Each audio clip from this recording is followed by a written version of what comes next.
Ensaio sobre a cegueira, José Saramago.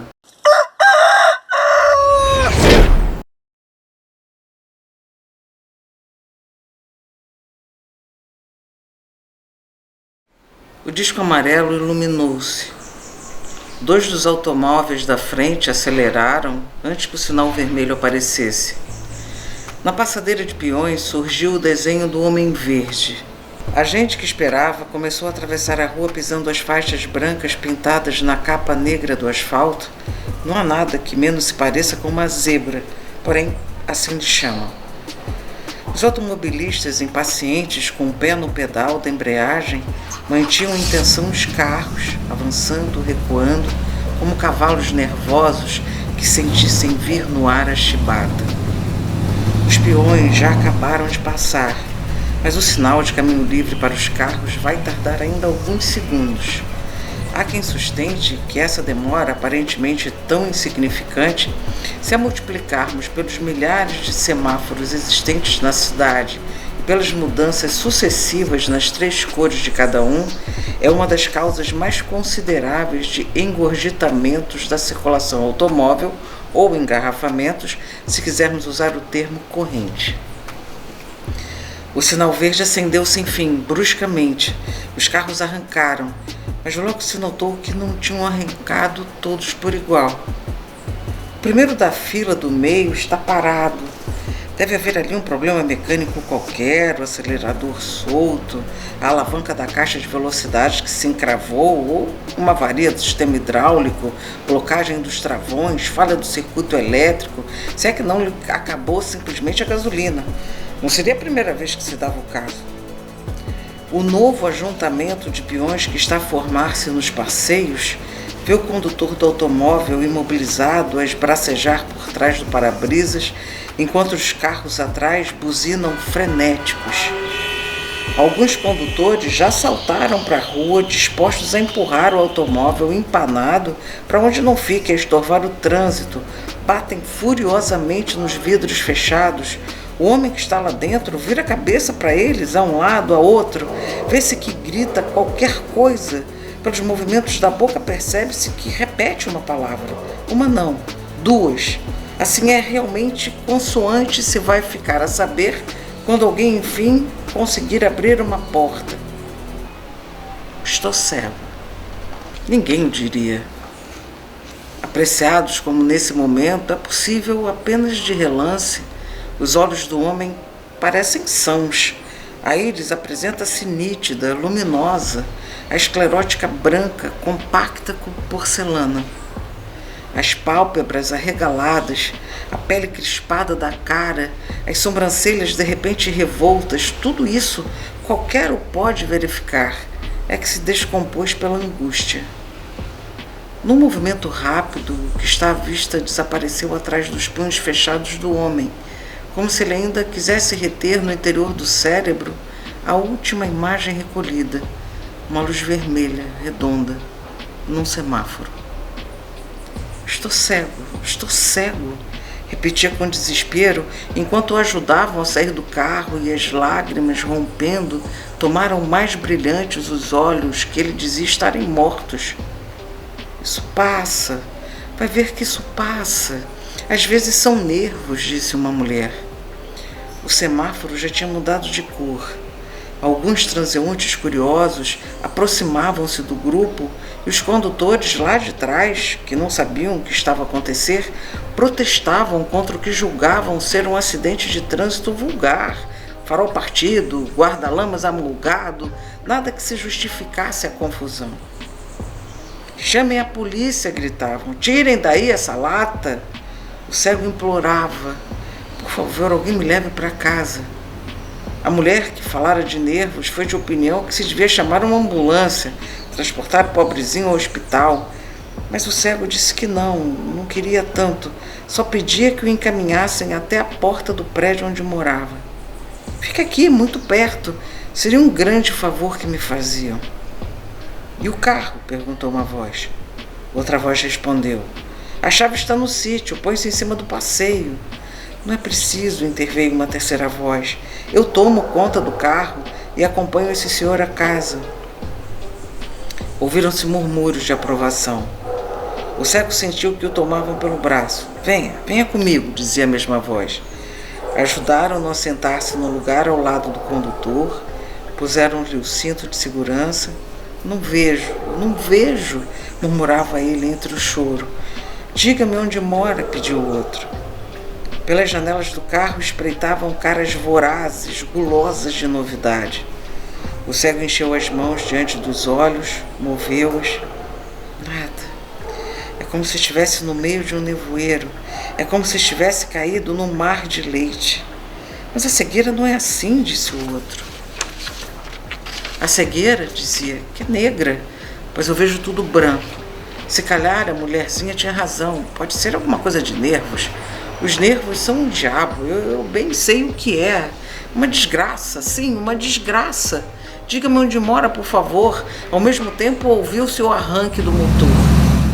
Balbuciando, como se a falta de visão lhe tivesse enfraquecido a memória, o cego deu uma direção. Depois disse, não sei como lhe hei de agradecer. E o outro respondeu, ora, não tem importância. Hoje por si e amanhã por mim. Não sabemos para o que estamos guardados.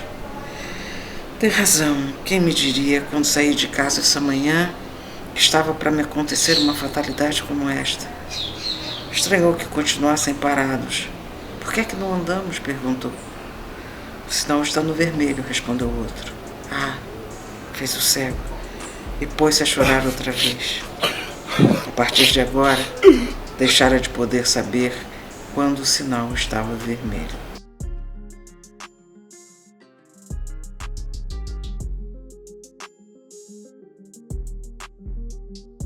Tal como o cego havia dito, a casa ficava perto.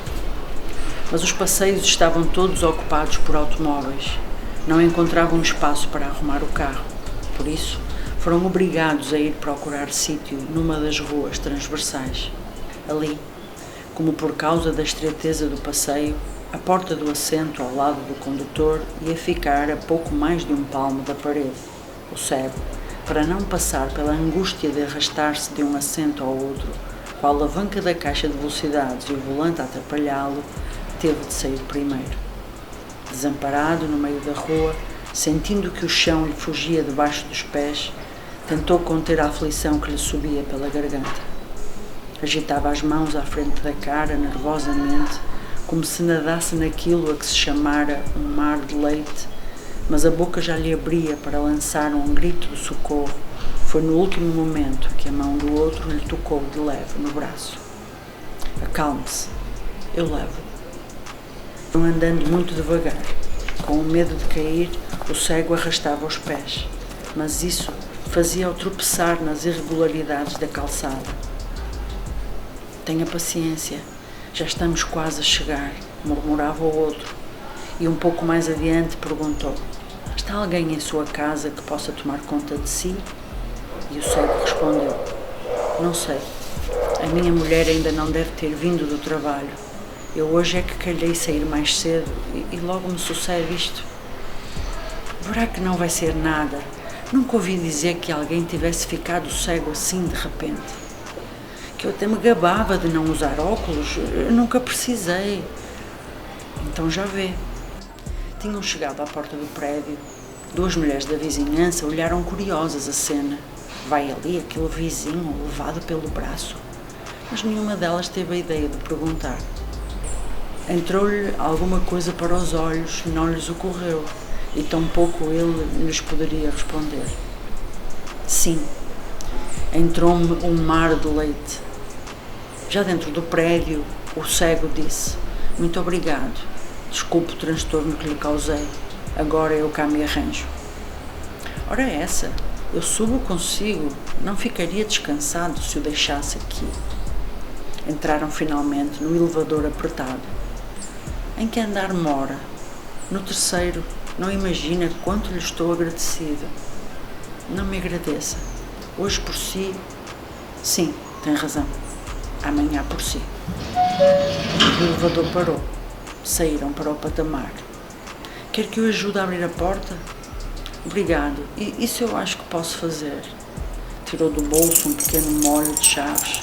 tateou-as uma por uma ao longo do denteado, disse: esta deve de ser, e apalpando a fechadura com as pontas dos dedos da mão esquerda, tentou abrir a porta. Não é esta. Deixe-me cá ver, eu ajudo. A porta abriu-se à terceira tentativa. Então o cego perguntou para dentro: estás aí? Ninguém respondeu, e ele, era o que eu dizia, ainda não veio. Levando as mãos adiante, às apalpadelas, passou para o corredor. Depois voltou-se cautelosamente, orientando a cara na direção em que calculava encontrar-se o outro. Como poderei agradecer-lhe? Disse. Não fiz mais que o meu dever, justificou o bom samaritano. Não me agradeça, e acrescentou: quer que o ajude a instalar-se? Que lhe faça companhia enquanto a sua mulher não chega? O zelo pareceu de repente suspeito ao cego. Evidentemente não iria deixar entrar em casa uma pessoa desconhecida que, no fim de contas, bem poderia estar a tramar. Naquele preciso momento, como haveria de reduzir, atar e amordaçar o infeliz cego sem defesa para depois deitar a mão ao que encontrasse de valor? Não é preciso, não se incomode, disse, eu fico bem. E repetiu enquanto ia fechando a porta lentamente: não é preciso, não é preciso. Suspirou de alívio ao ouvir o ruído do elevador descendo. Com um gesto maquinal, sem se lembrar do estado em que se encontrava, afastou a tampa do ralo da porta e espreitou para fora. Era como se houvesse um muro branco do outro lado. Sentia o contacto do aro metálico na arcada supraciliar. Roçava com as pestanas a minúscula lente, mas não os podia ver. A insondável brancura cobria tudo. Sabia que estava na sua casa. Reconhecia-a pelo odor, pela atmosfera, pelo silêncio. Distinguia os móveis e os objetos só de tocar-lhes, passar-lhes os dedos por cima, ao de leve. Mas era também como se tudo isto estivesse já a diluir-se numa espécie de estranha dimensão, sem direções nem referências, sem norte nem sul, sem baixo nem alto. Como toda a gente provavelmente o fez, jogar algumas vezes consigo mesmo na adolescência ao jogo do "e se eu fosse cego?"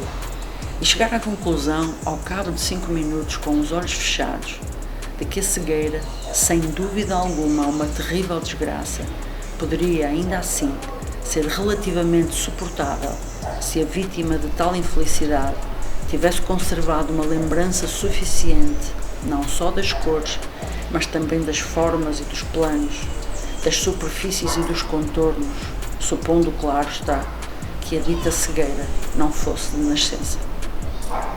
Chegara mesmo ao ponto de pensar que a escuridão em que os cegos viviam não era, afinal, senão a simples ausência da luz, que o que chamamos cegueira era algo que se limitava a cobrir a aparência dos seres e das coisas, deixando-os intactos por trás do seu véu negro.